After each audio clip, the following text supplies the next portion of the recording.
partir de agora, começa o Pod Nando, com o Dr. Luiz Fernando. Pronto. Enfim, começamos o nosso programa. Eles não sabem, mas já tá rolando há mais de meia hora. Mas formalmente agora com nossa vinheta do meu amigo Alan, que nos enviou com todo carinho, nosso programa se inicia, né? E assim, com muito prazer, primeiro de lhe receber, lhe peço sua bênção. Minha mãe abençoe, sua bênção. Meu pai abençoe.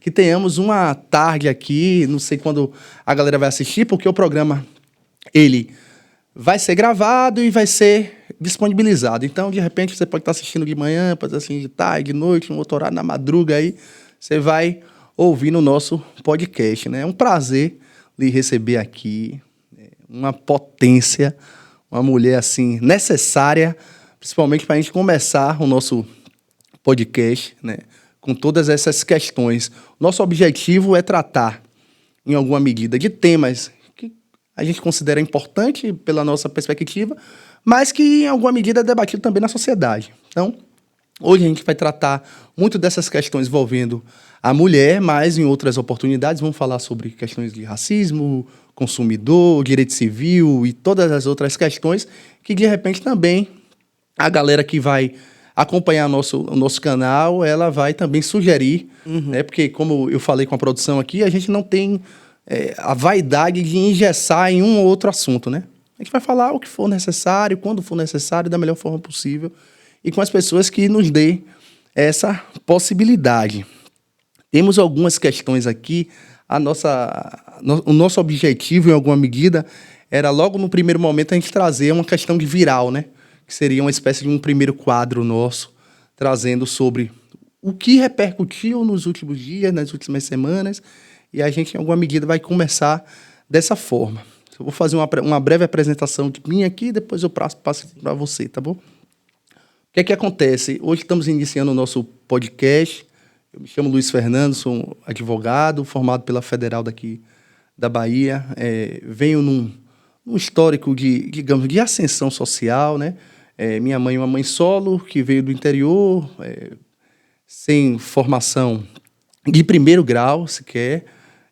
Com todos os desafios, acabamos sendo acolhidos por uma família que fez aquela adoção, a brasileira, que é a adoção que não é formal de cartório, mas o tal do criar, né? Criar o filho. E aí, em alguma medida, essa família me possibilitou eu minimamente sonhar, né? Estudei a vida toda ainda assim, escola pública, acabei estudando Cefet, saí porque não consegui sequer me manter lá, porque já vinha com uma base bem deficitária. Aí acabo indo para a comunicação, e aí por isso o nosso envolvimento de querer fazer um projeto nessa ordem, nessa perspectiva aqui. E depois vamos para o direito, aonde também no direito a gente precisa trancar a faculdade de direito, porque tinha dificuldade financeira para xerox e transporte e tudo, mas depois de 2 anos de trancamento a gente volta e consegue se formar, e quando se forma solta até fogos, né? Eu sou presepeiro, mas é de fato mesmo, tô falando sério. Quando eu me formei, depois que eu apresentei o TCC, eu levei 12 quilos lá na faculdade de Direito e soltei. Para comemorar, para você ver como é. Como para alguns grupos é tão difícil você sonhar e conseguir, é uma batalha e em vários aspectos, né? E assim, para mim foi difícil que conseguir ter algum apoio ainda, né?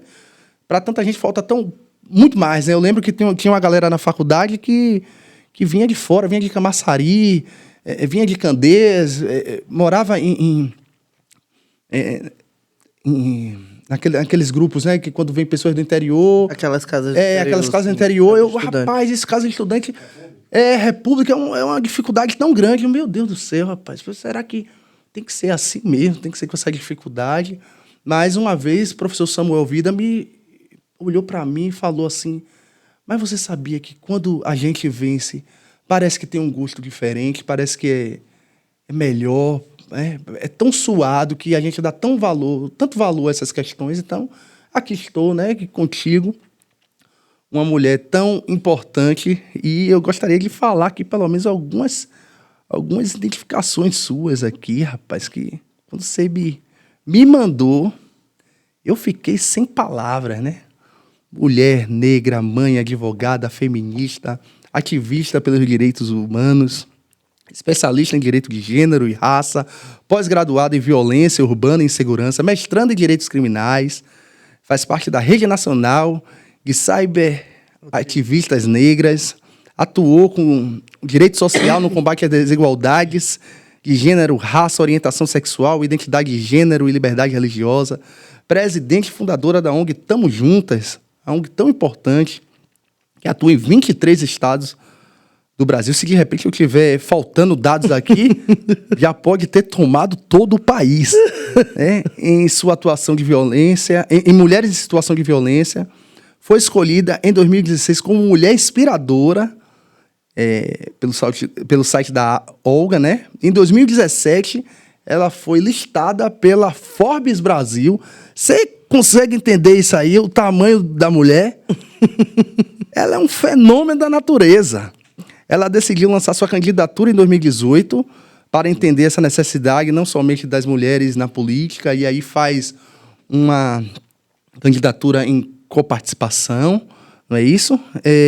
Vi recentemente você foi premiada, 2021 ou foi 22, sobre a questão da cultura aqui no Salvador, não foi?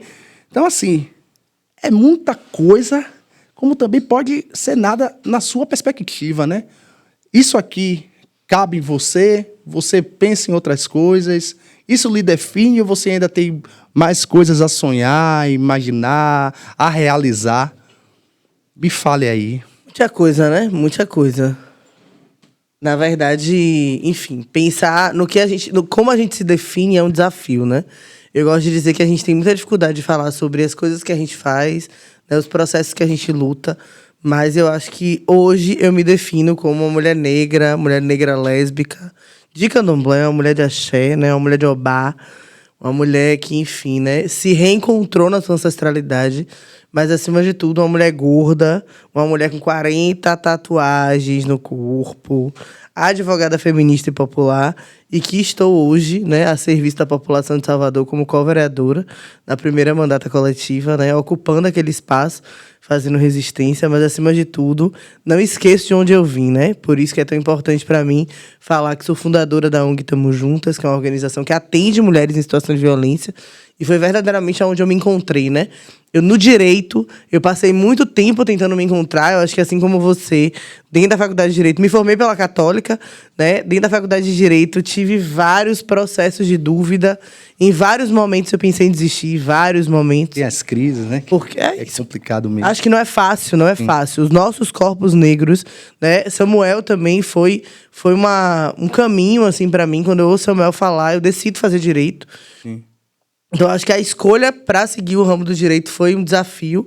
E eu me encontro verdadeiramente na luta no direito antidiscriminatório. Estagiei em vários escritórios, em várias áreas. Mas quando eu me encontro, de fato, é exatamente quando eu decido fazer o debate da luta por direitos humanos, né, e uma luta pelo direito social. Então, a Tamo Juntas, eu digo que é a minha segunda filha, né? Eu tenho uma filha de 10 anos, né? Sou mãe também.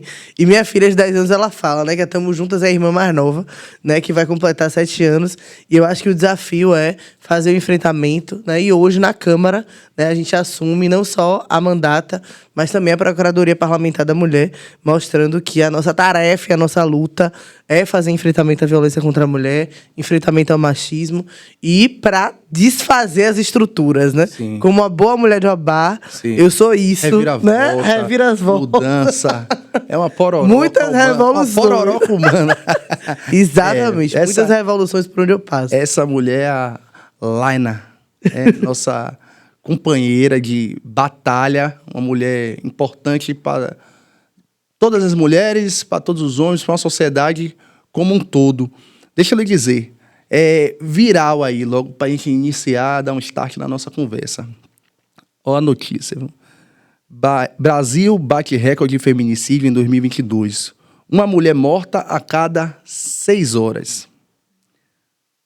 Recentemente tivemos também a questão envolvendo o deputado Nicola Ferreira. Mais adiante, quando a gente acha que já viu tudo, aí tem agora uma situação recente da última quinta-feira. Médica chama paciente de filho de 3 anos, filhote de macaco, em Feira de Santana, aqui na Bahia. Antes, a gente estava tratando sobre situações que são absurdas e que a gente coloca como ridículas. E você concordou em alguma medida que é importante a gente deixar bem definido o que é ridículo, o que é absurdo tem que ser combatido e tem que ser colocado no lugar dele.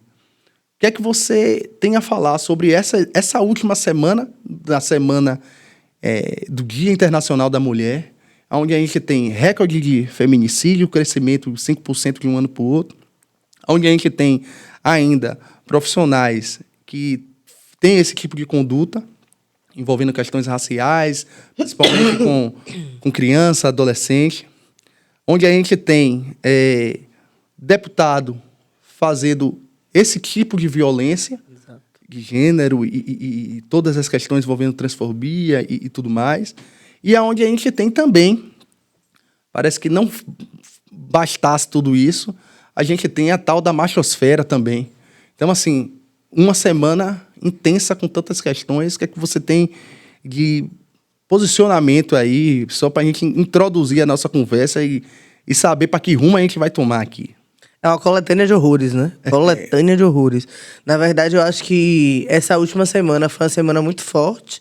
Acho que esse caso que você traz da criança de 3 anos é um caso que dói muito, porque nós, pessoas pretas, já vivenciamos inúmeras situações de racismo na nossa infância.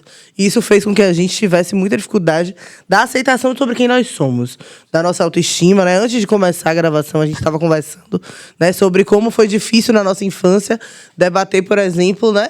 O meu sonho era ser Paquita, né? Sim, e sendo uma menina preta, isso era impossível acontecer. Então, a gente está falando desde o não acesso até o acesso dentro do ambiente, que deveria garantir acolhimento, né? E todo um outro processo, porque saúde precisa ser direito, né? Então, dentro do ambiente onde deveria haver acolhimento, houve, né, violência, houve racismo, houve um processo de exposição. E aí, quando a gente fala dos números absurdos de feminicídio, mas também da transfobia cometida pelo deputado federal, a gente está falando de algo que é muito sério. Sim. A gente está falando sobre não só números. Quando a gente fala sobre os números absurdos de feminicídio, a gente está falando que é sobre uma política pública e um projeto político que assassina mulheres. Com certeza. Então, o Estado brasileiro não está sendo responsável ou não está sendo responsabilizado pela ausência de direitos. Na realidade, ele não dá o direito à vida à mulher, né? Exatamente. Eu ouvi essa semana uma companheira falando exatamente isso. É tão absurdo, na Semana da Mulher, a gente perceber que as mulheres nem sequer têm o direito à vida. Então, a gente está falando sobre condições mínimas de existência. Então, sair na rua é perigoso. Ser mulher no Brasil é perigoso, mas sair na rua é perigoso. Escolher a roupa que você vai vestir é perigoso. Então, o que a gente está dizendo é que ser quem a gente é perigoso. Nós vivemos num país onde a gente tem medo. Sim. Medo de sair à noite, medo de voltar para casa. A gente pega um aplicativo e a gente manda rota para as pessoas, porque a gente não sabe qual vai ser o nosso destino. Sim, sim. A gente termina um relacionamento e a gente não sabe o que pode acontecer com a gente. Imagina. Porque a gente ainda tem que dizer, ela terminou o relacionamento, mas você não pode tirar a vida dela, porque ela terminou o relacionamento com você. E aí o caso de transfobia, né, do deputado é muito mais, né, desse processo do que a gente tem vivenciado de violência, mas o quanto a gente tem avançado. Então, ter, por exemplo, Érica Ailton dentro da Câmara dos Deputados Federais é uma conquista. Sim. Ter Duda Salabert dentro daquele espaço é uma conquista, claro, para o movimento LGBT e também para o movimento de mulheres. Então, se isso gera incômodo, é porque a gente não está retroagindo. Mesmo sendo violentado, mesmo tendo direitos retirados, mesmo tendo ausência de políticas públicas, a gente segue avançando dentro da possibilidade que há. São os nossos esforços para garantir que a gente chegue aonde a gente chega. Mas a luta é coletiva. Então, se ela está lá representando a gente, que a gente consiga fazer luta e denunciar os absurdos que estão sendo cometidos contra ela, mas contra toda a população trans que tem uma expectativa de vida de 28 anos. Mulheres pretas, trans e travestis têm uma expectativa de vida de 28 anos. É sobre isso que a gente está falando. Sim. A gente está naturalizando que uma pessoa morre com 28 anos. Porque ela tem uma identidade de gênero, né? Enfim, uma orientação sexual diversa do que as pessoas esperam como padrão. Quem criou os padrões? Essa é a primeira pergunta. Sim. Porque quando dizem a gente que o nosso cabelo não é de advogado, ou roupa colorida não é de advogado, quem criou esse padrão foi a Europa? A minha referência é África. Então, se a minha referência é África, os nossos padrões eles são totalmente diferentes. Com certeza. E a gente é diverso na nossa identidade, na nossa existência, na nossa forma de agir. Então, a gente precisa ser respeitado nessa nossa diversidade também, sabe? Com certeza. Olha só, já tem um tempinho, eu estava retornando para casa um dia, e aí, quando eu tô chegando em casa, eu vi uma mulher correndo, né? Ela foi correndo, o porteiro abriu o portão para ingressar no condomínio. Coincidentemente, quando eu tô num elevador, ela chegou. Ela tava com roupa de academia e tudo mais, aí... Mas a forma como ela tava correndo não era uma forma de quem tava treinando. Uhum. Era uma forma de quem tava dando um tiro, assim, de corrida, né? Aí eu... Pô, tá... Veio no pique da corrida, eu tava com medo de ser assaltada. Ela fez assim, ó... Sinceramente, 9 horas da noite em Brotas, a depender do lugar, tá 100% deserto. Eu saí da academia e vim correndo. Então, assim... Imagine você viver com essa sombra, né? Você fica com medo do lugar que você vai, ou do lugar que você tá, ou do caminho que você vai percorrer. Eu vi que isso vai ser conversa de repente até um pouco mais para frente. E eu vi que na sua atuação na política, você também fez aquela parte de quais são os locais de assédio no período do carnaval em Salvador, né? Imagine, rapaz, né? Assim, é tão absurdo quando você fala de 28 anos. Eu não tenho a informação de forma específica aqui, né, em mente, mas lembra o período da escravidão, né? Uhum. Dadas as devidas proporções, né? E aí, onde pessoas não conseguiam chegar a determinada idade porque ela passava por tantas violências físicas, psicológicas, emocionais e toda aquela lógica daquela sociedade, daquele período, que quando você fala isso, retoma a um passado recente, né? Porque quando a gente fala também de questão da escravidão, não foi uma coisa extremamente distante, né? É uma coisa recente. Eu queria que você me falasse um pouco sobre essa sua atuação como co-vereadora, né? Eu acho que é importante, né, na sua fala, as pessoas entenderem o que é isso, né? Existe um acordo, foi um acordo verbal, foi uma intenção de motivos que gerou aquilo, partiu de vocês de forma separada, partiu, de repente, dos grupos políticos que você participa, tem uma vinculação ideológica junto ao partido ou aos partidos? Me diz um pouco sobre isso para a gente compreender como é que é essa sua atuação. Massa. Eu gosto sempre de falar, né, sobre mandatos coletivos, que eu acho que essa é uma estratégia do movimento social de ocupar o espaço da política, né? E eu acho que essa é uma estratégia que tem dado certo. Porque quando a gente faz luta, né, por exemplo, luta no enfrentamento da violência contra a mulher, a gente não faz só, né? A gente faz num coletivo de mulheres que vai fazer enfrentamento, que vai conquistar direitos. No movimento negro, a mesma coisa, no movimento LGBT, no movimento de luta por moradia. Então, em 2018, eu saio candidata, né, deputada federal, pelo partido que eu faço parte, que é o PSOL. E quando eu saio candidata, uma outra companheira, que é Cleide Coutinho, também sai candidata em separado, né, de forma individual. E a gente percebe que a gente tem uma quantidade de votos, né, que é muito significativa e que, logo depois que termina a eleição, a gente percebe que um conjunto de 5 mulheres, né, as juntas co-deputadas, é eleita na Assembleia Legislativa de Pernambuco com a ideia de uma mandata coletiva. Mandatos coletivos existem em outras partes do mundo, em vários lugares do mundo, sim, já existe há algum tempo. Mas no Brasil, o primeiro acontece em 2006, né? Em 2016. Então, em 2016, acontece o primeiro em Valparaíso de Goiás, sim, que era um outro modelo, era um modelo misto, né, entre homens e mulheres. Advogado, envolvido. Áreas diferentes, sim, exatamente. Sim. E aí, quando é em 2018, que a gente termina essa candidatura individual e as juntas são eleitas em Pernambuco e a bancada ativista é eleita em São Paulo, inclusive com a companheira que a gente acabou de citar, Erika Ailton, né, que é uma das co-deputadas na época, né, da bancada ativista, a gente percebe, eu e Cleide sentando, conversando, a gente percebe que essa também era uma estratégia da ocupação de poder. Então, desde 2018, a gente começa a dialogar sobre a possibilidade de sair uma candidatura coletiva a vereadoras de Salvador. E quando é em 2020, né, a gente abarca a outra companheira, que é Gleide Davis, que também é uma companheira de luta, né, de trajetória militante na perspectiva antirracista, feminista.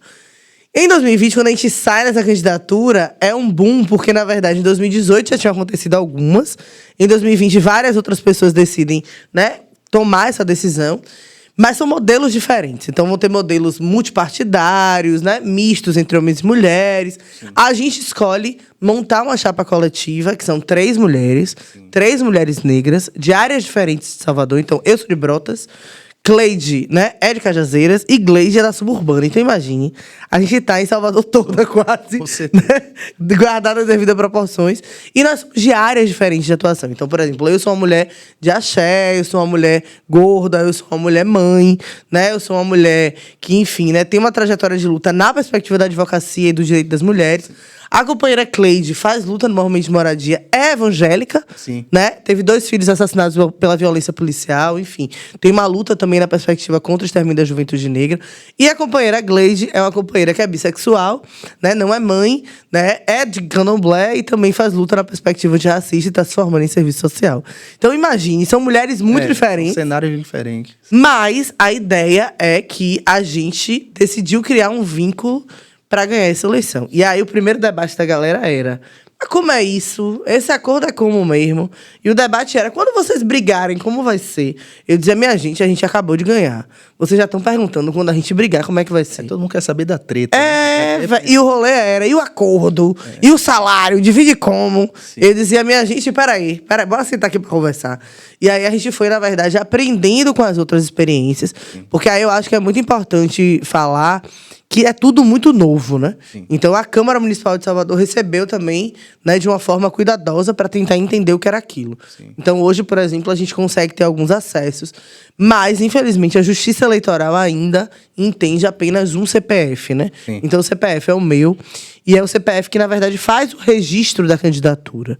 Sim. Mas a gente se entende as 3 como co-vereadoras. Então, o processo de decisão, né, a criação dos projetos de lei. Hoje, por exemplo, vim para cá gravar, mas hoje de manhã a gente estava tendo reunião da mandata para tomar decisão sobre algumas atitudes que a gente precisa fazer, alguns projetos de lei que a gente quer protocolar. Por quê? Porque a gente entende que a construção da política, ela já é coletiva de forma, né, pública, mas o mandato coletivo faz com que isso seja ainda mais coletivo. Então, os acordos, eles são acordos muito verbais. Tem alguns mandatos que já têm a ideia de acordos, né, judiciais. Carta de intenção, né? Exato. Em cartório. Sim. Mas a gente também precisa entender que ainda não existe a figura do mandato coletivo em si, na Justiça Eleitoral. Né? Existem alguns, né, direcionamentos, como, por exemplo, a possibilidade do nome da chapa coletiva. Né? Já é possível colocar na urna. Então, algumas conquistas estão sendo feitas aos poucos. Já existe uma PEC, né, do senador Randolph para poder, né, conseguir regularizar a figura dos mandatos coletivos, mas ainda é algo que é gradual e que a gente espera que nas próximas decisões, né, da perspectiva da Justiça Eleitoral, talvez para as próximas eleições, a gente já tenha algum posicionamento sobre isso. Certo.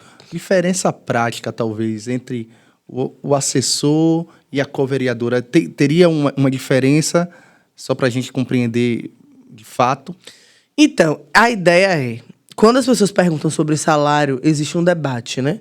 Se eu divido o salário do CPF que eu recebo, nós, as 3, teriam salários abaixo do que os assessores, né, dos maiores assessores. Sim. Então, o entendimento é, inclusive na perspectiva previdenciária, né, para que todas possam fazer suas contribuições e ter, né, enfim, gozar de qualquer benefício que venha a ter em razão de qualquer problema, acidente de trabalho e vários processos. Então, tanto Cleide como Gleide entram na assessoria como a maior assessoria, mas existe um reconhecimento, né, tanto do gabinete como da Câmara, de que elas são co-vereadoras, que é independente do salário, é sobre o reconhecimento público. Então, toda a nossa campanha, ela foi feita, né? O material de campanha era assim, ó, você vai votar na Laina, vai aparecer a foto da Laina na urna, mas você está votando em Cleide e Gleide também. Sim. Então, era até para poder as pessoas entenderem. Acabou sendo a necessidade de juntar potências, e isso é tão complexo, porque é democracia representativa, né? E você tem ali ter que juntar 3 pessoas ou mais, né, para poder, a partir dali, aquele grupo, aquela comunidade, aquele segmento se sentir de fato representado, né? Como é que fica isso, assim, pela sua experiência hoje de vivência prática dentro da Câmara? Como é que fica isso em relação até a estrutura de lá? Você falou que teve o cuidado, né? Tem essa sensibilidade de não saber também de pisar em ovos, né? Quem são essas mulheres? Estão chegando para quê? Né?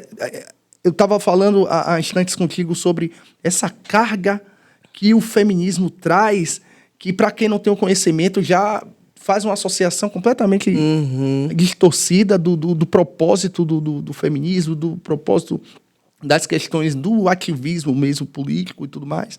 E assim, a gente tem uma Câmara aqui em Salvador com alguns vereadores com mandatos aí em recorde, né?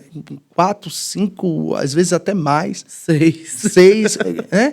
E assim, eu queria entender projetos necessários e os projetos que são debatidos de fato lá, né? Pela sua experiência. Eu vejo que você tem projetos de lei junto com sua equipe, importantíssimo, né? Tem a questão da PL, envolvendo a questão de violência, de assédio sexual, estupro, do protocolo. Isso é importante, isso tem no mundo e você está trazendo para cá.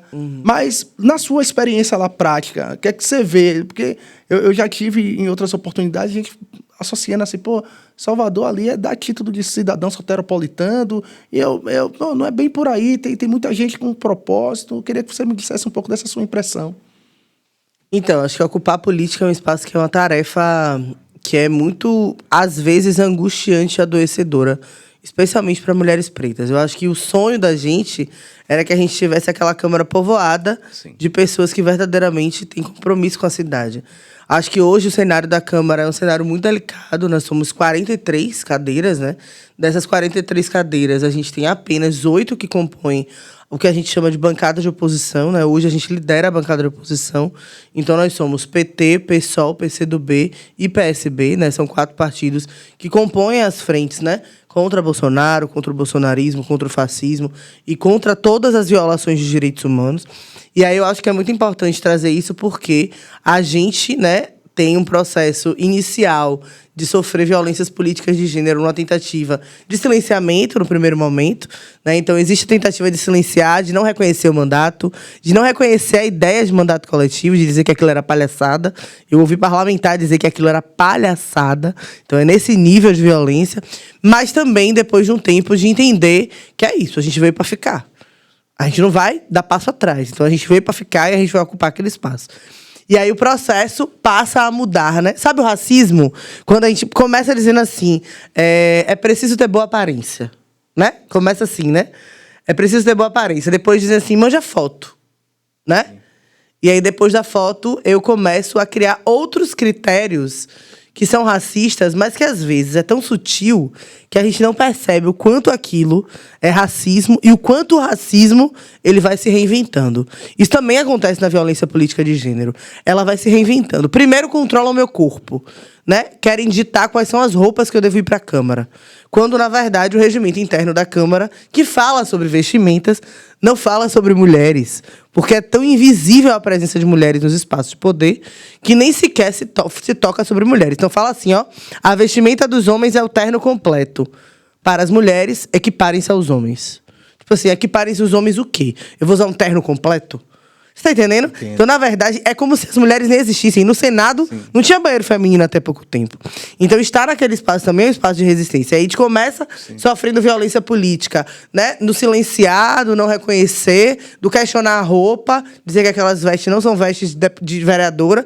E depois a gente passa a sofrer boicote legislativo, né? Que é uma outra forma, né? Isso que você fala. De invalidar o que a gente está fazendo. Então, é questionamento sobre a nossa competência, é a gente protocolar um projeto de lei da criação de um dia de combate ao lesbocídio, né, que é o feminicídio de mulheres lésbicas, e simplesmente dizerem que aquilo gerava gasto ao erário público. E a gente sabe que não gera gasto ao erário público, quando, na verdade, é só uma estratégia de dizer assim, ó, não, a gente não vai aceitar esse debate sobre mulheres lésbicas nesse espaço. Então, e sou a única parlamentar LGBT assumida naquela casa. Então, além de todos os processos, é também um processo de entender que seria lindo se eu, Cleide e Gleide tivéssemos cadeiras diversas naquela casa. Mas a estratégia também de se unir é para que a gente não adoeça, para que a gente não sucumba e que a gente não desista do espaço da política, que muitas vezes quer dizer para nós que ali não é o nosso lugar. Quando, na verdade, qualquer lugar precisa ser ocupado.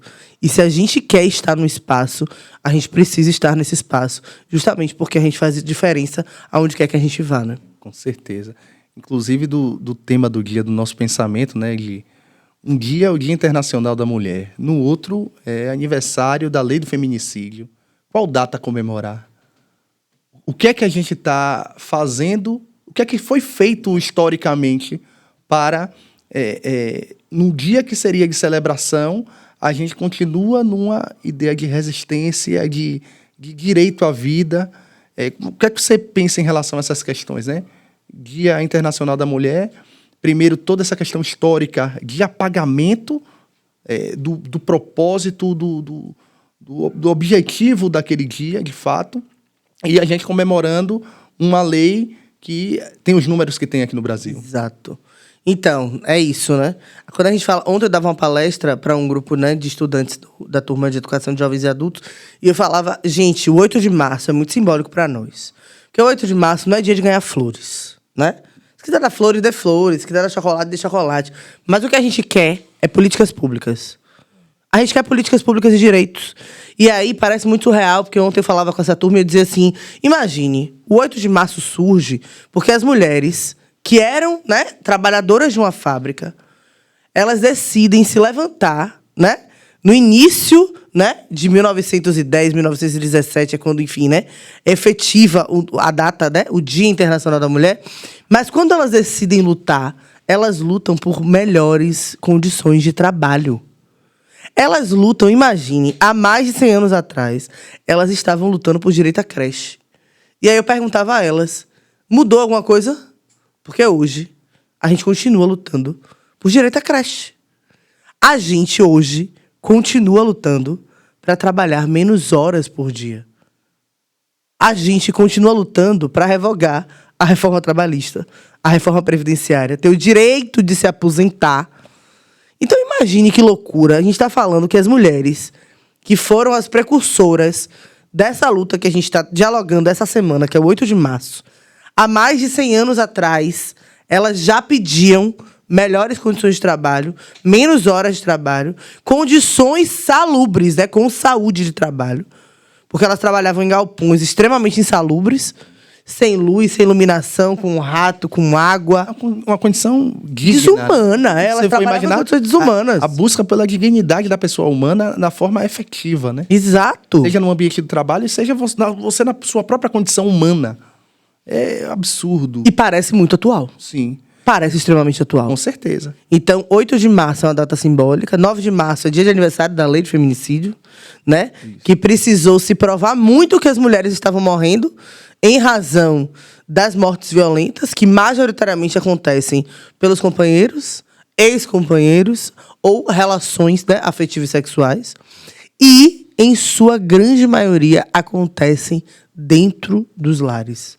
Então, imagine, eu sou uma mulher que trabalho muitas horas por dia, eu não tenho creche para deixar meu filho ou minha filha, e quando eu volto para casa, a minha casa não é lugar seguro. Imagine. O que a gente está falando é que esses números, eles são subnotificação. Porque é óbvio que a gente não tem apenas um feminicídio a cada 6 horas no Brasil. Quantas mulheres a gente conhece que foram vítimas de violência e que tombaram em razão das mortes violentas que a ASA comete? E aí o debate é, a gente precisa fazer um debate muito sério sobre a responsabilidade da segurança pública e do judiciário no Brasil, sobre atuar e acolher mulheres vítimas de violência. E quando a gente fala do Brasil, a gente vai falar de 2 termos, né? A lei de feminicídio abarca 2 questões, que é o femicídio e o feminicídio. É a condição de ser mulher, por isso você sofre o crime, e o Estado é responsável pelo crime que eu sofri. Porque quando o Estado deixa uma mulher morrer, sendo que essa mulher, às vezes, já tem 2, 3 medidas protetivas que estão sendo descumpridas regularmente e não faz nada para garantir acolhimento para a mulher vítima e punição para o agressor, eu estou dizendo, eu não me responsabilizo por isso. E não, o Estado é responsável por isso. Então, quando uma mulher tomba, o Estado é culpado por isso. E o Estado precisa entender que investir em mulheres e combater feminicídio é bom para todo mundo. Melhora toda uma sociedade. Uma criança que perde a sua mãe em razão de feminicídio nunca mais vai ser a mesma. A gente desestrutura famílias, desestrutura milhões de pessoas. Então a gente precisa cobrar do Estado uma atuação mais efetiva. E, inclusive, eu queria até entender o que é que você acha que, de fato, contribui para esses números do Brasil, né?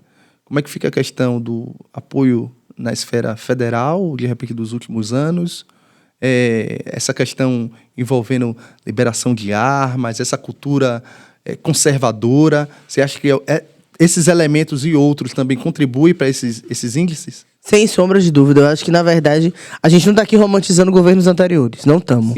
Mas a gente precisa fazer um debate. Para mim, que sou uma mulher da política, é muito importante demarcar algo, né? O golpe misógino contra a única presidenta eleita, Dilma Rousseff.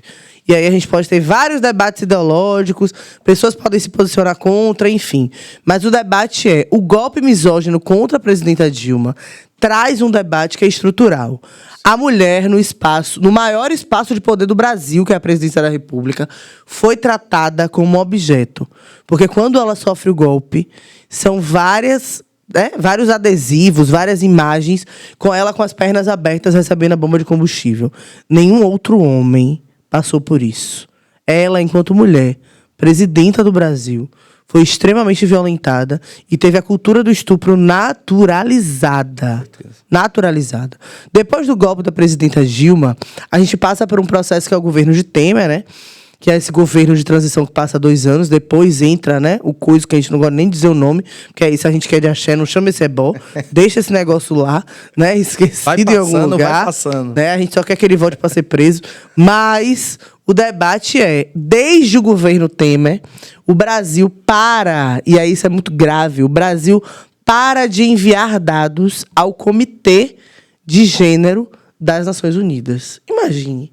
O que a gente está dizendo é que o Brasil não estava informando aos organismos que ele é signatário informações sobre os dados de violência contra a mulher no Brasil. É apagamento, é ocultação, é o quê isso aí? É isso. Isso é. Um projeto estranho. É um projeto estranho. Que a gente está tentando entender quais são os números desse projeto. Porque, inclusive, eles querem voto das mulheres, né?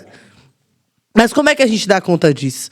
Então, na verdade, se começa dessa forma no governo Temer, né, e se segue no governo Bolsonaro com retirada de recursos. Então, a gente vai ter cifras que são retiradas. No governo Bolsonaro, houve o desmonte do 180, né, com o 180, que a gente conhece muito, né? Cadê meu celular? Eu vou ligar um 180. Uma música que ficou, né, pactuada como uma estratégia nossa, inclusive, de conclamar as mulheres a denunciarem violência contra a mulher. O 180 foi desmontado, sucateado. Recentemente, a gente teve com a ministra de Mulheres, Cida Gonçalves, e que ela fala sobre a quantidade de contratos absurdos que foram praticados dentro da administração pública, com o 180 sem funcionamento, né, com pactuação de, né, análise de dados em que ninguém se sabe quais são os dados que foram publicizados. Ou seja, o governo não entendeu que era preciso priorizar mulheres e, além disso, a perspectiva dos CACs, que a gente chama, né? Os colecionadores de arma, né? O registro liberado de armas, muito mais facilitado, né? O porte de arma, e a gente sabe que quanto mais arma, mais violência, né? A gente não está aqui, né, fazendo um debate, né, moral das questões, mas a gente sabe que o debate sobre desarmamento é algo estrutural. Desarmar também é garantir a vida de crianças e de mulheres. Então, a gente precisa fazer um debate muito sério sobre isso, porque os crimes de ódio têm se praticado, né, exatamente com a utilização de armas de fogo. Então, a gente precisa combater o armamento, porque a gente entende que a gente não A gente não precisa viver uma guerra, né, instaurada a partir desse número absurdo de pessoas que hoje se dizem colecionadoras e que assumem, né, essa perspectiva do porte. A gente viu uma deputada andando na rua, caçando um homem negro com a arma na mão, ameaçando atirar. Ela e o seu assessor, né? Então isso é algo que a gente precisa dialogar para poder entender os riscos, né, de facilitar o porte e o uso das armas. Com certeza. Agora eu queria... Ó, o que eu vou lhe perguntar. Eu quero uma fala de uma... O que é que uma feminista falaria para uma mulher numa perspectiva de sororidade? Arrasou, Tá vendo? Minha língua presa não travou. sororidade. Deu certo. Como é que seria isso, assim, uma síntese, né? Vamos colocar de forma fictícia aqui, 1 minuto. Como é que você faria esse compacto aí? Você, como feminista, falando para uma mulher sobre essa necessidade de união. Então, conta, né? Conta aí. Mas eu acho que a primeira coisa que a gente fala é quando as mulheres na periferia precisam marcar o médico no posto de saúde, elas não vão sós. Quando as mulheres precisam garantir a creche dos filhos, elas não vão sós. Elas chamam as vizinhas, as amigas, as companheiras. Quantos de nós já ficou na casa de alguma amiga da nossa mãe? Quantos de nós já ficou na casa da vizinha porque a mãe ia fazer um corre? Ou os filhos da vizinha ficaram na nossa casa? Se essa é uma estratégia feminista de ocupação e do matriarcado mesmo, né? O que é o candomblé? São outras mães que criam esses filhos e que têm uma maternidade coletiva. Essa semana eu falava isso pra minha filha. Você tem muitas mães além de mim. Sim. E essas muitas mães também te criam e te maternam. Então por que a gente rivaliza entre nós? Com certeza. Por que a gente disputa entre nós? A estratégia do machismo e do patriarcado é dizer que nós somos inimigas. Mas, na verdade, eles sabem que se a gente se unir, a gente toca fogo no machismo, no patriarcado e no racismo, e a gente destrói todas as estruturas. Porque nós sofremos as mesmas opressões, nós sofremos as mesmas violências, e se a gente entender o poder que a gente tem, a gente se une e destrói todas essas opressões e garante bem viver e direitos humanos para todas as mulheres. Fazendo um corte. Foi 1 minuto, fala a verdade. Não, começou com 21, terminou com 22. Vamos dar um desconto dos segundos aí. Mas ficou legal. Vamos lá. Sobre tradições, né? Já que você está dizendo sobre tradição e a ruptura disso. Lá em 2018, você já falava sobre a questão do debate sobre a muquirana aqui em Salvador. Em 2018. O que viralizou agora, né? Já foi discutido, debatido e levantado por sua voz. Há muito tempo. Assim. Não só a sua, né? Uma voz coletiva, outras. Várias outras. Mas você representando... O que é que mudou de 2018 para agora? Nada? Então, o debate da gente esse bloco, né? O Bloco As Muquiranas existe desde 1965. Né? É um ano emblemático porque é um ano logo após, né, o golpe militar, né? O golpe da ditadura militar. E para nós é algo que é muito forte, né? Que se diga. Acho que pensar em tradição é algo que, enfim, a gente não tem problema de dialogar sobre tradição. Acho que a gente vem de uma religião de tradição, né? Que é a religião de matriz africana, por exemplo. Onde as tradições, inclusive, são repensadas no caminho. São repensadas, por exemplo, porque antigamente não se conseguia imaginar uma pessoa trans entrando no candomblé. E hoje existem pessoas trans que entram no candomblé. Então, pensar a tradição é também pensar respeito aos direitos humanos e pensar como as pessoas se sentem e se sentem confortáveis nesse caminho. Então, pensar tradições não é pensar a continuidade de violação dos direitos humanos. Então, quando a gente fala do Bloco As Muquiranas, a gente não está desqualificando as pessoas que estiveram até aqui ou que fundaram o bloco. O que a gente está debatendo é que se vestir de mulher não é tradição há muito tempo. Há muito tempo, isso que Nicolas fez, o deputado federal, aquilo é naturalizar transfobia. Aquilo é crime no Brasil. Já existe lei que garante a punição para esses crimes. E aí, quando a gente fala do Bloco As Muquiranas, a gente fala de 2018 que a gente se levantou, mas há muitos anos, e aí se a gente botar no Google, gente, pesquisa simples no Google, violência e Bloco As Muquiranas, a gente vai ter relatos de mulheres desde 2004, por exemplo. 2004, as mulheres já diziam que não aguentavam mais esse bloco. A gente fez uma pesquisa pela Procuradoria Parlamentar da Mulher, junto com a ONG Tamo Juntas, a ONG, né, enfim, que eu tenho muito orgulho de dizer que eu criei. E na pesquisa, os relatos são muito violentos nesse processo, né? Primeiro que mais da metade das mulheres que denunciaram situações de violência no carnaval e de assédio no carnaval relatam que os assédios sofridos foram pelo Bloco As Muquiranas.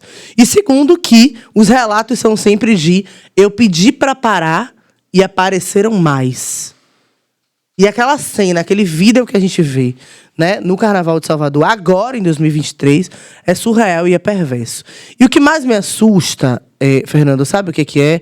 É que o presidente, dono do bloco, ele passa anos, desde 2004, né, quando começam os primeiros movimentos, a dizer o seguinte: os envolvidos serão punidos.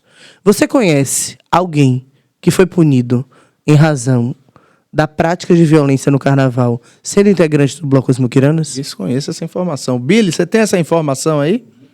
Nunca ouviu falar. Então, o debate da gente é como é que a gente pode acreditar nisso. E aí, não é sobre pistola d'água, nunca foi sobre pistola d'água. A pistola d'água é uma outra estratégia de controle de corpos, porque eu já recebi jato da pistola d'água na minha cara, na minha boca, na minha bunda, na minha genitália, como forma de me agredir, de me silenciar. Já recebi toques no meu corpo. E aí eu não tô falando só de mulheres, não, eu tô falando da comunidade LGBT, que também sofre violência. E nesse último carnaval, o vídeo que a gente vê é surreal, de uma mulher parecendo uma bola de ping-pong sendo jogada de um lado para o outro, e sendo extremamente violentada. Mas a gente também vê integrantes do Bloco As Muquiranas tentando invadir uma boate LGBT, que é a boate Carmen Lounge, que fica na Carlos Gomes. A gente também vê integrantes do Bloco As Muquiranas depredando um ponto de ônibus no Campo Grande. E o que a gente está dizendo são 19 mil associados. Esses dados são de 2018. 19 mil associados. Não é só entregar panfletinho dizendo que não é não. É preciso ter uma atuação efetiva. E se os integrantes não estão sendo punidos, sim, a gente quer que o bloco seja. Porque a gente, que é mulher e que é LGBT, nessa Bahia, a gente não aguenta mais sofrer violência dos Blocos Muquiranas. E eu posso te dizer que em 2023 eu não sofri violência de nenhum integrante dos Blocos Muquiranas, porque eu fugi todas as vezes que eu via que tinha muquiranas no circuito.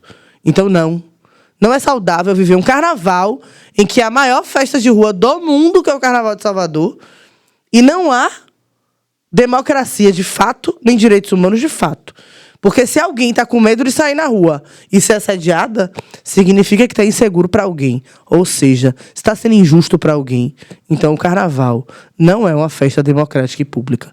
E o nosso corpo segue não sendo público, as ruas seguem sendo públicas, mas eles precisam entender que depois do não, é assédio, é estupro e é importunação sexual. E precisa haver punição das pessoas que praticam o delito, mas também do bloco, porque quando vende a camisa, recebeu dinheiro, precisa ser responsabilizado solidariamente sobre essas questões e sobre essas ações. Falou sobre a perspectiva da advogada. Agora eu me reto também. Então fala do projeto aí, Não Se Calem. Sim. Inspiração, né? Você tem assunto pra tudo. É uma mulher de tentáculos, assim, né? Digamos. É porque a luta feminista é assim, né? A gente tem que dar conta de um monte de coisa, né? Um monte de coisa. Na verdade, esse projeto Não Se Calem, a gente tomou a decisão, né, de dar entrada aqui na Câmara Municipal de Salvador, inspiradas também pelas companheiras Sâmia Bonfim, né, e Fernanda Melchiona, que deram entrada na Câmara Federal.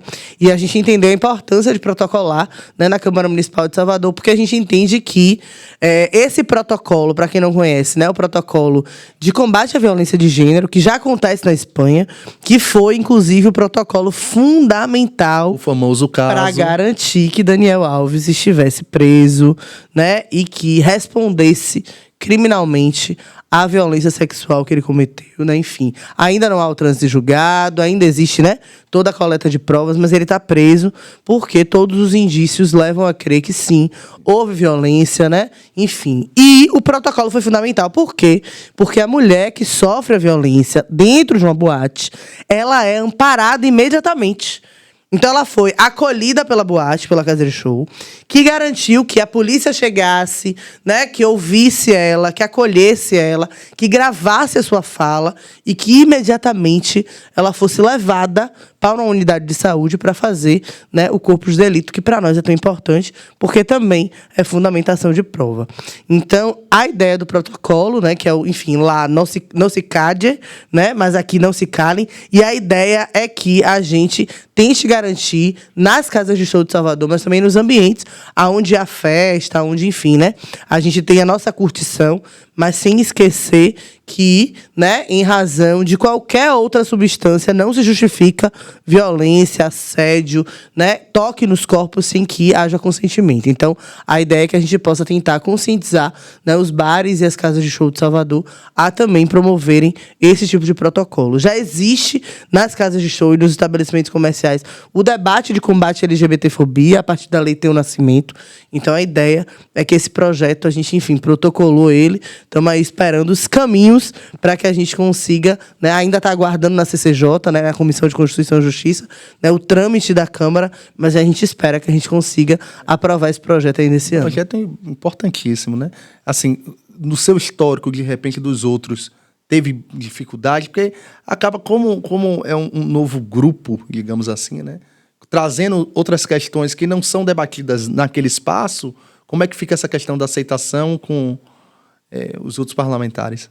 Enfim, não é fácil não, viu? Não é fácil não, mas os debates de violência contra a mulher, eles são muito entendidos como algo que é consenso. Então, por exemplo, no final do ano passado, a gente conseguiu aprovar um projeto que para nós é muito caro, que é um projeto de uma das PLs de Marielle, da companheira Marielle Franco, que é o PL Não é Não. Não sei se você lembra aquelas tatuagens, né? Sim. Que surgiram no Carnaval de 2018, 2017. Então, quando surgiram essas tatuagens, houve um movimento não só das tatuagens no carnaval e nas festas de rua, mas também um movimento de dizer assim, precisamos fazer campanhas para além do carnaval, né? O ano inteiro. Então, Marielle protocola na Câmara Municipal do Rio um projeto chamado Não é Não, justamente para combater assédio e violência contra a mulher no município do Rio de Janeiro, e a gente protocola aqui em Salvador e aprovamos no final do ano passado. Então, a gente tem umas dificuldades nos acessos, mas conseguimos aprovar esse projeto, que para nós, né, foi muito importante. E estamos esperando. Tem um desafio, mas acaba chegando lá, com toda a dificuldade, toda a caminhada. É muita luta. Vamos lá, machosfera, para tirar logo esse sorriso do seu rosto aí. Vamos falar do que se... Acabou com o sorriso do rosto da pessoa, assim, abatendo. Vamos falar aí, esse discurso de ódio, essa teoria da vitimização masculina. Me fale disso e me fale como eles trabalham isso da inferioridade feminina. Né? Como é que você entende isso da machosfera? Tema que está também na moda, que a gente colocou aí no início do viral, aquela imagem lá do Red Pill, né? Conta Enfim, aí. gente, muito difícil, né? Na verdade, são debates que a gente não espera mais ouvir, esse tipo de debate, né? Quando, de repente, ressurge um movimento, sei lá, os homens são vítimas. Eu gosto de dizer, toda vez que eu dou palestra, é uma onda, porque eu termino a palestra, sempre tem um cara que levanta a mão e fala assim, e lei pra proteger homem? Eu digo, Código Penal. Usufrua do Código Penal. Mas minha mulher me bate, denuncie. Vai lá denunciar no Código Penal. Agora, veja, Lei Maria da Penha tem um outro processo. E, pra mim, isso tem a ver com desrespeito da história das mulheres, sabe? Certeza. Tem muito a ver com desrespeito. Porque quando você questiona a existência de leis que garantem, né, que as mulheres têm um outro processo, né, de vida, de bem viver, de uma vida sem violência, você está questionando a trajetória dessas mulheres. Maria da Penha, minha gente, sofreu 2 tentativas de feminicídio, ficou paraplégica, justamente porque o ex-companheiro dá um tiro na sua coluna, simulando um assalto dentro de casa. Depois ele tenta matar ela é eletrocutada. Isso é o quê? Isso é brincadeira? Que graça é essa de ficar dizendo, eu quero uma lei para me proteger também? E aí o debate da gente morrem muito mais homens no Brasil do que mulheres, sim. Mas quais são as razões que os homens morrem? Arma de fogo, trânsito, violência entre eles. E quais são os motivos que as mulheres são assassinadas no Brasil? Esse é o debate que, para mim, é estrutural. Não dá pra gente naturalizar e dizer que, nossa, Mas se morrem muito mais homens no Brasil, significa dizer que eles precisam de um cuidado, de um amparo. Eu não estou dizendo que a gente não tem que ter cuidado nem amparo para que os homens deixem de morrer. Pelo contrário, eu acho que ninguém tem que morrer em razão da violência, em razão da ausência de direitos. Mas o que a gente está falando é que as mulheres são assassinadas majoritariamente dentro dos seus lares. A gente está falando de uma vereadora, presidente da Câmara de Juazeiro do Norte, que não aceitava mais o relacionamento, que queria terminar o relacionamento, e foi assassinada dentro de casa, e o ex-companheiro se suicidou depois. A gente está falando que a violência contra a mulher afeta mulheres de diversas classes sociais. A gente está aí falando de Luísa Brunet, que, enfim, né, virou um patamar para poder fazer o debate sobre a violência contra a mulher. A gente está falando de inúmeras mulheres que todos os dias denunciam e têm a sua narrativa questionada. Questionada, quando a Lei Maria da Penha diz que a escuta, a voz da mulher, é prova suficiente para que se peça uma medida protetiva. E os questionamentos, eles são esdrúxulos. E eles, para além de esdrúxulos, eles são violentos. Quando a mulher é estuprada, o questionamento é que roupa ela estava vestindo, se ela tinha bebido, por que ela estava na rua aquela hora. Quando roubam um celular da gente, ninguém pergunta se a gente estava de pangua na rua. Mas por que quando tocam os corpos das mulheres, questionam isso? E aí eu gosto sempre de dizer, Fernando, que existe um debate muito forte que talvez a gente visualize quando a gente fala de uma droga que é o álcool, né? Quando um homem bebe e bate numa mulher, o que dizem? Mas ele tava bêbado. Comendo ar. Comendo água. Perdeu a razão. Coitado, perdeu a razão. Tava bêbado. Quando uma mulher tá bêbada e é estuprada, o que dizem? Ela tava bêbada. Ela pediu pra ser estuprada. Ela se colocou numa situação vulnerável. Então, o mesmo álcool que inocenta os caras é o álcool que culpabiliza as mulheres.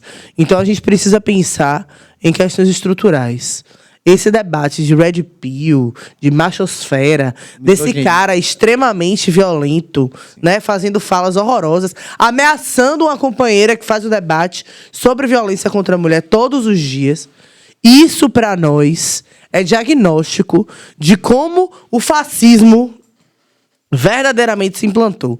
Porque quando a gente pensa no fascismo, a gente fica pensando, ai meu Deus, é algo que é distante de nós. O fascismo tem como estrutura o debate sobre gênero, sobre desqualificar as mulheres e a autonomia das mulheres. Tem um debate de raça, de violência contra a raça, de um Deus que só eles acreditam e é só esse Deus que funciona, ou seja, de ódio às outras religiões, mas, acima de tudo, de reforço dos padrões de família, que são famílias onde as mulheres são submissas e subalternas, onde elas nem sequer têm voz. Então é isso que a machosfera está querendo construir, mas que nós, mulheres, não lutamos à toa há tanto tempo para ter direitos, para deixar essa maluquice e essa, enfim, né? Esse crime, porque é crime, se espalhar e ganhar força. Então, é isso. Aí fica a reflexão, né? Assim, dessa família brasileira, né, que é concebida, ou que tenta se conceber, que tipo de conteúdo, que tipo de homem consome um conteúdo desse? Aí a gente desdobra. E os nossos filhos e filhas, eles partem de qual princípio para construir a visão dele em relação à questão de gênero? O que é passado e o que é alimentado pela própria sociedade nessa ótica, né? Se a gente for imaginar, é bastante complicado, porque em alguma medida é como se os homens fossem educados para barbárie, não para parte cívica, né? É uma inversão total de valores. Me fala um pouco sobre essa questão de misoginia, essa questão dos projetos de lei que tá saindo aqui do Brasil em relação à criminalização dessa perspectiva. Então, acho que a gente faz um debate, né, que é muito importante sobre a perspectiva de mais legislações que garantam o direito das mulheres.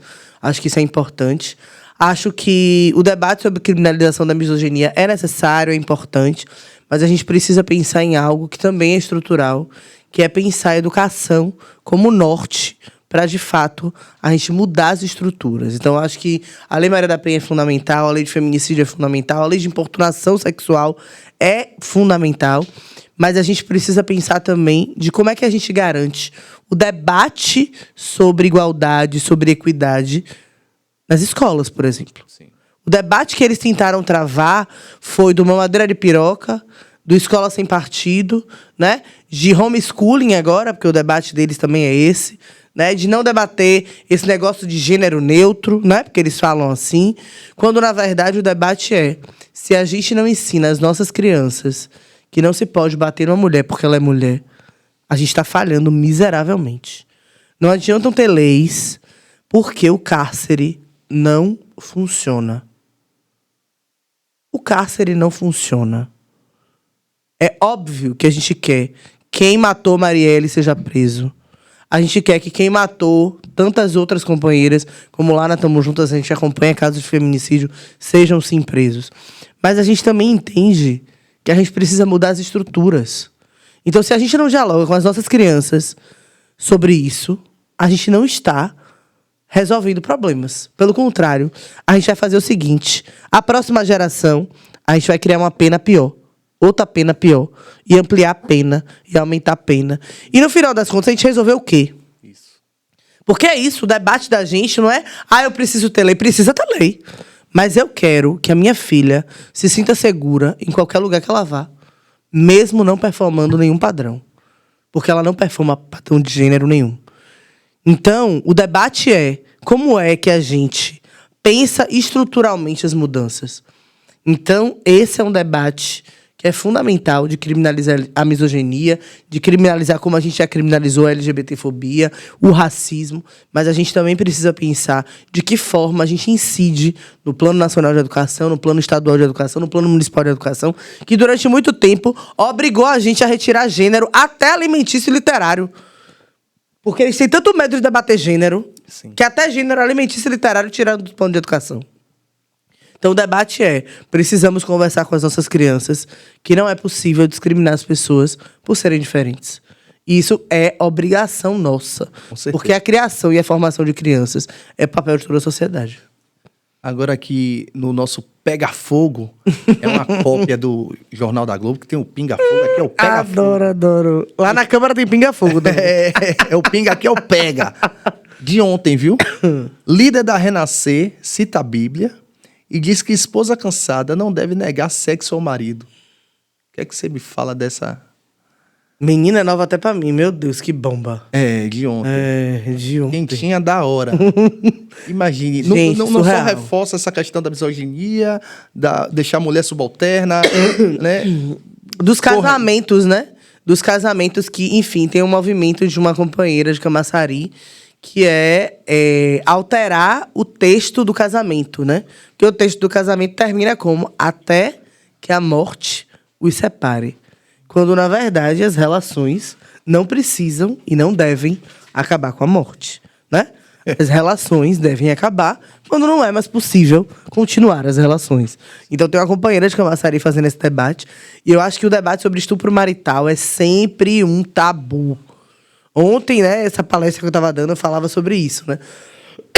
Quando a gente não quer ter relação, seja com quem for, e essa relação acontece, não é uma relação sexual, é estupro e é violência. Nossa. Então a gente precisa tratar sobre isso também no casamento.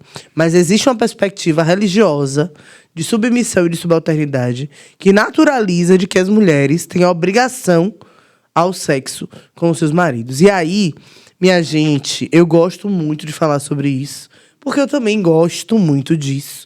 Eu adoro sexo, gosto muito de sexo e gosto muito de gozar. E sexo tem que ser gostoso pra todo mundo. Com certeza. Se alguém não gozou na relação, é estupro.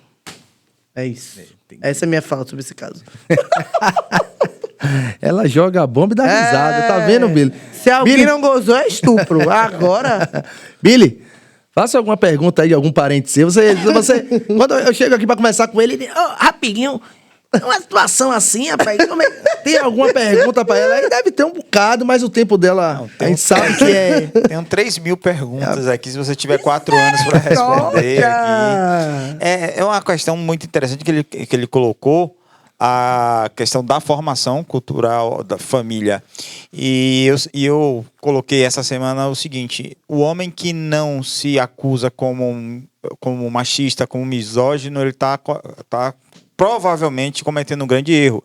E outra coisa, ele não vai conseguir se moldar a isso, porque ele foi criado para isso.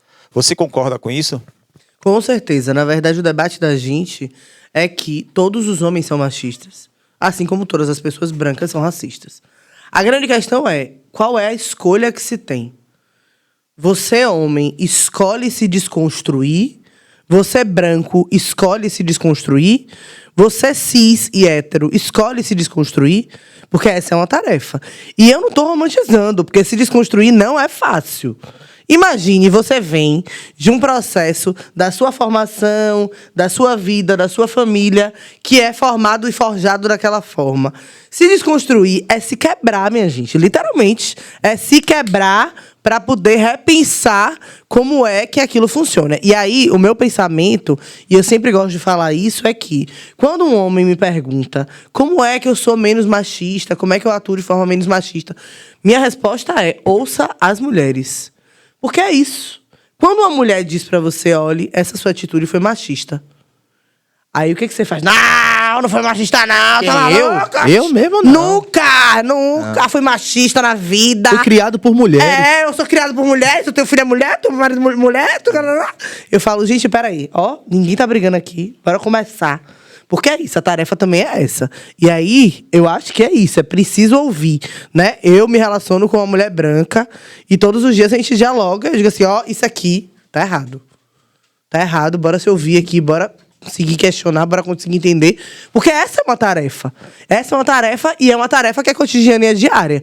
Mas é um exercício. E aí eu acho que quando os homens entendem o poder que eles têm também de fazer a diferença na perspectiva da luta contra a violência contra a mulher, por exemplo, e aí eu acho que essa é uma tarefa.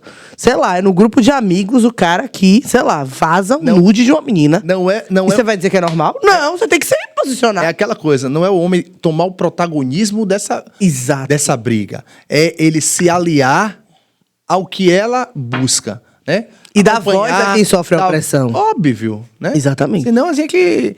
E o homem tem disso, né? A gente tem que ter o ser humano em alguma medida, mas o homem, na nossa construção da sociedade, ele tem disso, às vezes, de querer também assumir determinados papéis que não é dele. Exato. Né? Não é. Quem tem que falar sobre assédio, para quem passa no carro, é mulher que convive com isso. Não é você sobre a sua visão, mas eu não faço, mas você vai ter diversas pessoas que fazem. Exato. E que tornam aquilo normal, tornam aquilo como se fosse uma tradição. Aí vem aquela questão das tradições, né? Então, assim, cabe uma reflexão do homem nessa construção de que homem eu me formo e eu vou formar para a sociedade que eu desejo, o que eu quero. Né? Exato. E eu acho que a tarefa é essa mesmo, assim, é pensar no processo de desconstrução mesmo, assim. Como é que a gente se desconstrói? E aí eu acho que é sobre as atitudes que às vezes são mínimas. Às vezes são esses processos de dar voz a quem sofre opressão, por exemplo. Teve um cara uma vez, velho, no 8 de março, me saiu uma zorra de uma matéria no jornal, velho. E o cara, simplesmente, ele diz assim: o 8 de março é muito poderoso para estar nas mãos das mulheres. Ah, minha gente, se eu encontro um homem desse na rua, eu não respondo por mim. Porque é surreal, imagine. As mulheres foram queimadas vivas dentro de uma fábrica lutando por direitos. E ele diz que as mulheres não sabem o que é verdadeiramente o 8 de março. A gente sabe muito bem. E aí o debate que a gente tem travado sobre essas novas formas de violência, né? É o mansplaining, é o gaslighting, né? Enfim, são todas essas outras formas novas de violência de gênero que a gente tem dito, né? É o homem que explica à mulher o que é que ela tá fazendo, é o homem que tenta enlouquecer a mulher questionando as coisas. E aí eu acho que é uma tarefa. Sim. A gente não quer ser inimiga dos homens, a gente não quer rivalizar com os homens. Pelo contrário, a gente precisa dos homens porque a gente não consegue combater machismo sem as pessoas que são privilegiadas em razão do machismo. Então a gente precisa reconstruir isso. O cara não ajuda dentro de casa, o cara vive na casa, então ele faz as coisas da casa também. Ah, eu até ajudo minha companheira. Não ajude não, nego. Porque ajuda, a gente pede a um ou outro. Você vive naquela casa. Rapaz, Você caga, você mija, você não limpa a porra de um vaso. Vai na... É isso, eu já tô xingando aí, tá Não, vendo? pode Não, xingar, pode xingar à vontade. Aqui tá, aqui tá liberado. Tem gente que chega pra mim e pergunta assim, e aí, quando seu filho chora de madrugada, você levanta pra ajudar? Não, fica olhando. Aí eu falo, não, rapaz, o que acontece é que minha mulher trabalha de madrugada e eu durmo com meu filho sozinho. Que bafo. É isso. Mesmo? Pô, e você consegue? Pô, tem obrigação, pô, o filho não é meu, né? Assim, são comentários Coisas óbvias. É isso. que não tem lógica, né? Dessa questão de, ele é maravilhoso que ele ajuda. Né? Ele é normal porque ele ajuda. É isso, entendeu? Imagine. É porque é isso, é tão surreal perceber homens que contribuem no processo, tanto da formação dos filhos como na construção da casa, que tipo assim, nossa! É mesmo? É como é o nome daquele cara, menina? O marido de Fernanda Lima? Ah, não, Que aquele cara não... É mas Rodrigo ele- Hilbert. Hilbert. Meu Hilbert. Deus, Gente, Rodrigo sabe? Hilbert. Eu falo, Ele gente... fez uma igreja, ele fez uma capela. Não, Ah, aí você botou É alguém... supra-sumo. Eu olho pra ele assim... Ele faz umas comidas que eu olho Ele aqui, rapaz, cozinha, não é ele constrói casa, ele é vegano. O cara faz Não. tudo.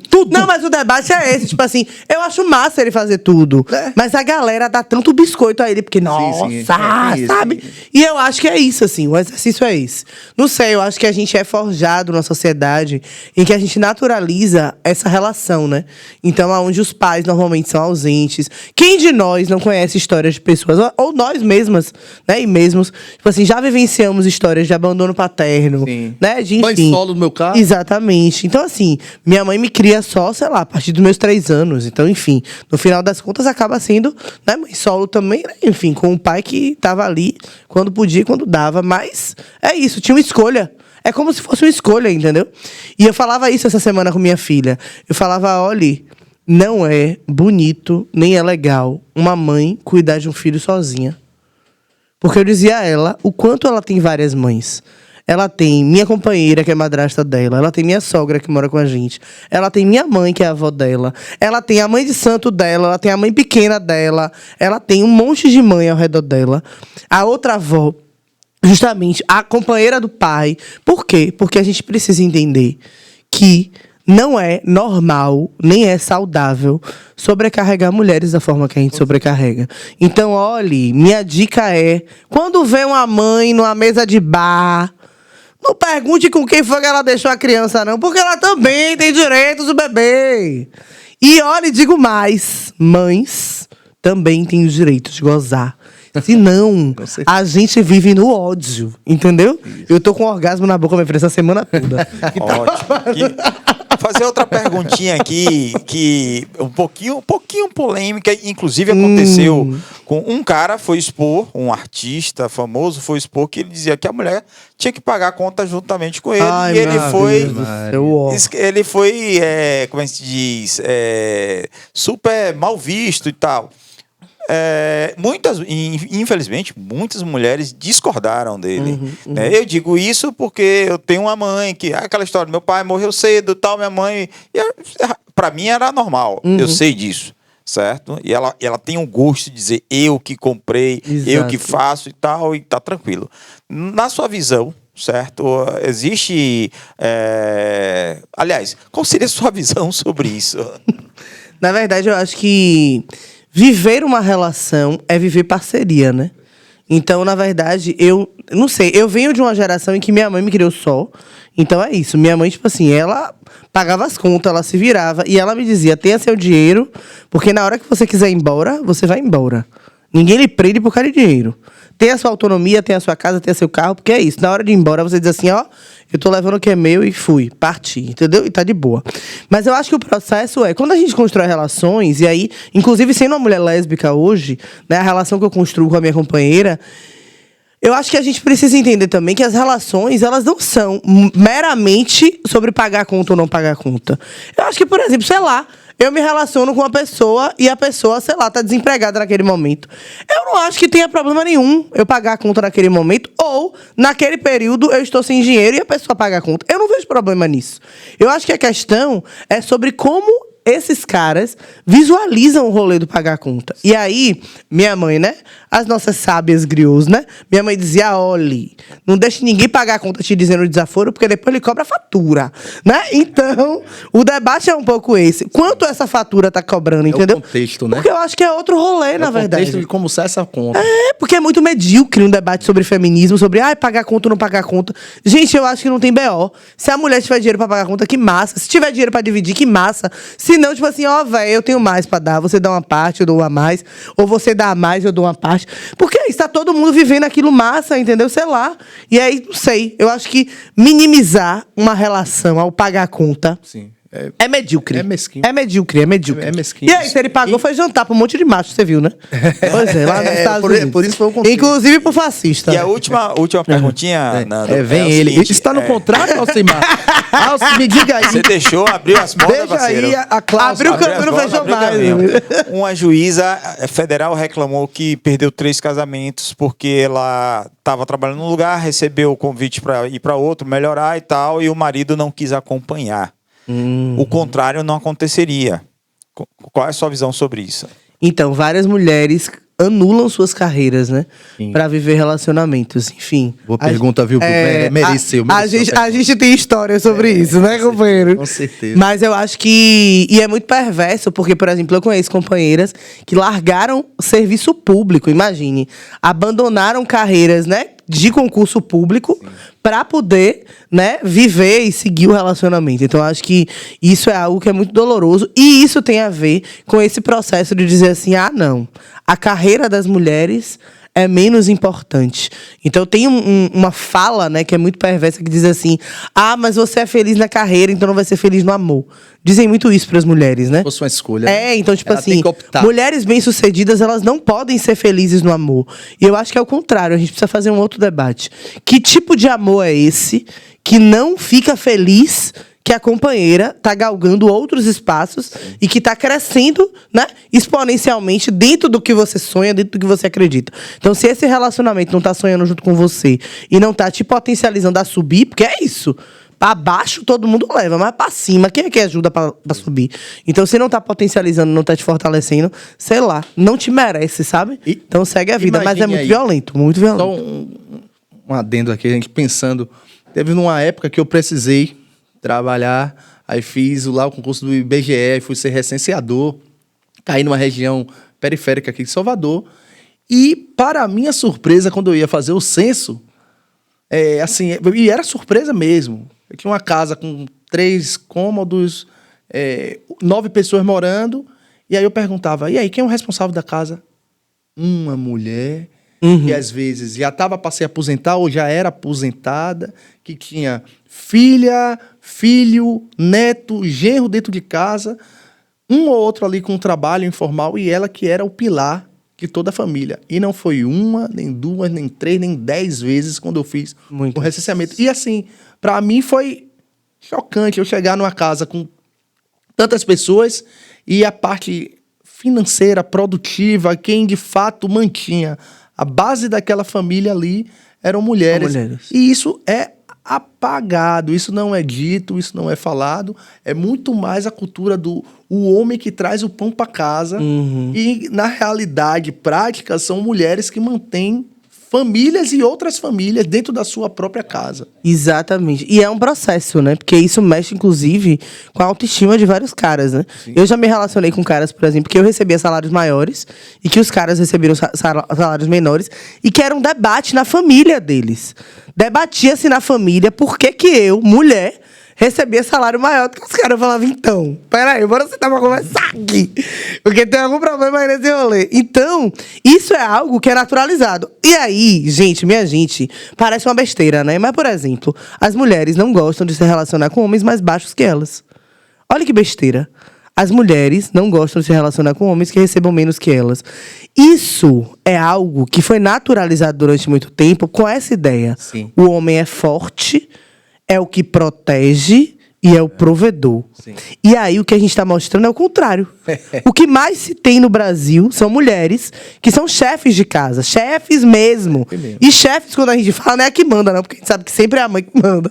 Mas é para além disso. É sobre fazer o corre mesmo, é fazer acontecer. Minha mãe trabalhava num lugar, mas fazia no final de semana doce, fazia bolo, fazia cesta de café da manhã, porque é isso. Tinha que pagar as contas e tinha que se virar. Ela estava grávida de mim, teve um problema sério na gravidez, porque teve uma pré-eclâmpsia. Então, tipo assim, mas ela continuava trabalhando para poder sustentar a casa. Então, o que a gente está falando é que as mulheres, elas se viram para dar conta de tudo. E aí, a gente não está falando que os homens são preguiçosos, são morosos. O que a gente está falando é que às mulheres não é dada outra opção. Sim. Para sobreviver e garantir que outras pessoas sobrevivam, as mulheres precisam dar conta. E aí, quando a gente fala, e aí pra gente ir encerrando, né? Sim. E aí, para fechar, dizer que quando a gente fala da importância das mulheres ocuparem os espaços de poder, não só os espaços de poder na perspectiva política, mas quando a gente fala das mulheres no judiciário, por exemplo, eu já fiz audiência em que minha filha estava do lado de fora chorando, querendo mamar, e eu estava discutindo dentro da sala de audiência alimentos. E a juíza fez assim, quem é que tá chorando? É seu bebê? Oxente, mulher, a gente tá aqui defendendo alimentos e você tá deixando a criança com fome. E eu entrei na audiência com minha filha mamando no peito e fazendo minha defesa oral, brigando lá e com ela no peito. Então, quando a gente fala das mulheres ocuparem esses espaços, a gente também tá falando sobre humanizar os espaços, mas, acima de tudo, trazer um debate que é um debate coletivo. Sim. A sua mãe nunca lutou por ela só. Ela lutou por você, ela lutou pelo vizinho, ela lutou pela vizinha, ela lutou pelo seu primo. A sua mãe nunca lutou só, a sua mãe nunca lutou só, a minha nunca lutou só. Então o que a gente está dizendo é que quando as mulheres estão nos espaços, elas não pensam nelas sozinhas. Então, a quem é que afeta o extermínio da juventude negra? A homens pretos. Mas as mães, todos os dias, seguem lutando e botando o seu corpo na frente dos filhos para garantir que mais nenhum jovem preto tombe. Então, o que a gente está falando é mulheres lutando pela sociedade. Elas não lutam por elas sozinhas. E aí eu fecho dizendo, quando dizem que mulheres pretas não têm projeto político de sociedade, é o contrário. Mulheres pretas sabem verdadeiramente construir quilombos, né? Que o diga é Aquatune, não foi Zumbi que criou Palmares, foi Aquatune. E aí, quando a gente fala sobre a estratégia de fazer luta, é porque a luta das mulheres, ela é coletiva e é por todas as pessoas. Então, por mais, muito mais mulheres ocupando todos os espaços da política, do judiciário, da comunicação, para que a gente consiga verdadeiramente ter o que a gente acredita que é de diversidade, de acolhimento, de direitos, de políticas, porque só assim a gente vai transformar de verdade a sociedade, né? Billy, nessa hora tem que ter a sonoplastia, bater palma pra ela. Alci, tira a mão do queixo e bate palma, meu irmão. Pois é, que vemos aqui hoje essa potência, uma fala necessária, importante. Prazer ter você aqui lá. Eu que agradeço. Eu acho que serviu aqui de construção para todos nós, né? Cada um na sua medida, mas espero que esse material também circule, seja acessível, que as pessoas se reconheçam, que tenha essa identidade que o Whindersson Nunes fala, né? Tem que ter identidade no seu material. Então, que tantas pessoas saibam, estou sendo representada por essa mulher, né? Que os homens reconheçam também que existe a importância dessa desconstrução para uma sociedade na concepção da palavra do feminismo igualitária, né? O feminismo tem justamente para a gente ter uma busca de direitos que traga uma perspectiva de igualdade, né? A gente discute sobre questões salariais, sobre acesso, sobre tantos pontos, né? Você chegar aqui e dizer que em determinados espaços de poder sequer tinha banheiro feminino é um absurdo, é algo impensado, tá certo? Então, assim, eu acho que fica essa reflexão, fica esse pensamento. Eu agradeço imensamente a você, sua equipe, né? Pode ficar à vontade para divulgar suas redes aí, falar dos seus projetos aí futuros. E é um prazerzaço estar aqui, viu? Obrigada, gente. Siga a gente, viu? Lá na Crisóstomo, Pretas por Salvador. Estamos aqui, estamos assim em todas as redes.